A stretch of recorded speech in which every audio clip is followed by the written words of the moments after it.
A day of action across the state and nation.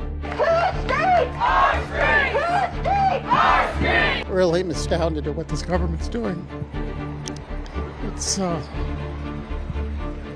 helping the people. Today's massive rallies following days of protests against immigration raids and a military parade hosted in our nation's capital. The people can still assemble and show that, we do have resistance to this. KIRO 7 News at 4 starts right now. And there is a lot happening right here in Western Washington and throughout the country. Thanks for joining us on this Saturday. I'm Mel Thomas. I'm Monique Mingalava. Now we start with those big demonstrations. Thousands of people participating in marches and rallies, and our teams are out there covering the demonstrations this afternoon. Brandon Thompson, Jason Sloss, Madeline Ottley, all bringing us live updates from the field. Seattle's biggest march today, heading to Seattle Center. Here is a look as they passed the monorail.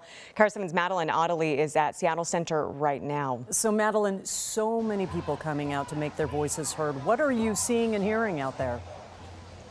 Well, Monique, like you mentioned, this is sort of the end of that march. Obviously, protesters started this morning over at Cal Anderson. They ended up here at the Seattle Center. You can see a lot of them now are sitting on the grass, spending some time with those they came out with and taking a moment to sort of rest at the end of this long protest. What you are looking at now is one crowd that is gathered there by the water fountain not far from Climate Pledge Arena, and they are cheering and chanting some of the biggest chants we have heard over the last 5 minutes.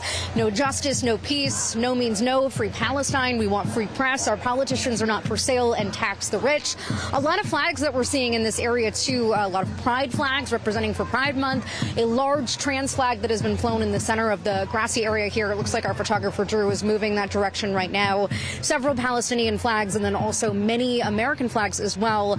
We're seeing a lot of people decked out in red, white, and blue. They tell us they are trying their best to, they say, reclaim the flag. They feel it has been co-opted by those who don't represent it, they say, and they believe it stands for a movement that today is showing a united front. A lot of people out here chanting against no kings.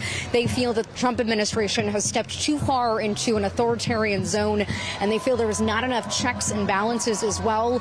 We're also, of course, seeing a lot of people protesting the recent actions that we've seen from immigration officials and ICE. Some of them that we've spoken to have family members who are undocumented, and they feel that there is a culture of fear that does not belong here in Western Washington. Overall, this has been fairly peaceful from what we've seen here. We really haven't seen any disruptions or disturbances. We saw one instance of graffiti, but overall people tell us this has been an overwhelmingly positive experience. We, of course, will continue to stay here at the Seattle Center monitoring all the latest and bringing you that live coverage as it comes in. For now, live at the Seattle Center, Madeline Ottley, KIRO 7 News. We appreciate your coverage, Madeline. Now let's get over to Brandon Thompson following that same march starting at Cal Anderson Park there in Capitol Hill. So, Brandon, what was the atmosphere like for you over there? Well, it was very raucous earlier today. Right now, they're just finishing putting away. The stage was part of this rally earlier, but let's show you the video of what it looked like here at this park with easily tens of thousands. My safest guess is at least 20,000 people swarming all over Cal Anderson Park here earlier today. Now, that was part of the demonstration as it started with speeches, chants, and rallies as well. They listened to the speeches from like Congresswoman Pramila Jayapal, the Solicitor General for the state, as well as they began that rally and marched down Pine Street towards Seattle Center. Seattle police say it was a 1.5 mile long march. It took 2 hours for that crowd to get from Cal Anderson to Seattle Center, with thousands marching through the streets. And also what Maddie mentioned, at Seattle Center, we saw maybe a couple tags of graffiti, but really no vandalism, no broken windows. Seattle police report no property damage as that march went to Seattle Center. Now, that was just part of people making their voices heard without breaking anything but chanting along that route.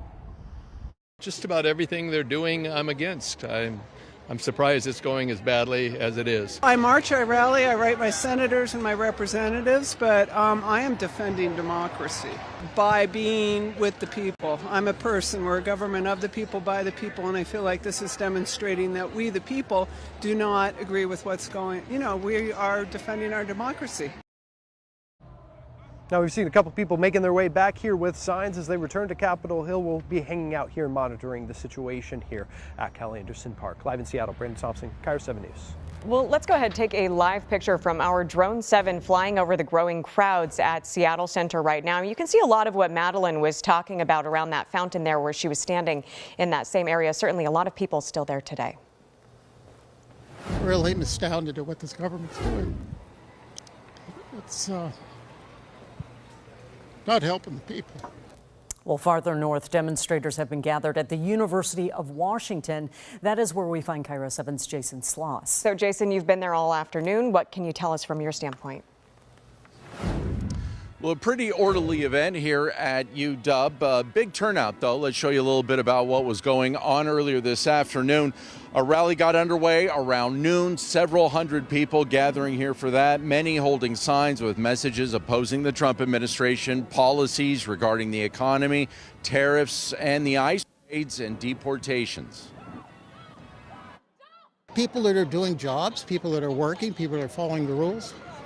I mean, I couldn't object too much if they are throwing out criminals, but at the very least, these criminals have to have a day in court and be proven.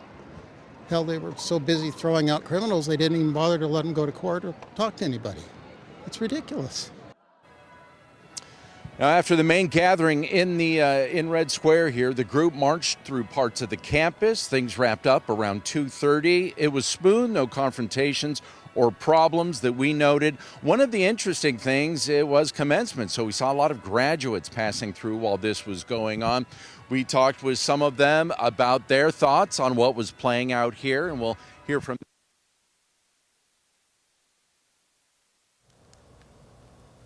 Well, protests went far beyond Seattle. More than 1,800 communities across the country planned demonstrations today. Now, looking at these red dots here, these are all of the rallies in Washington state.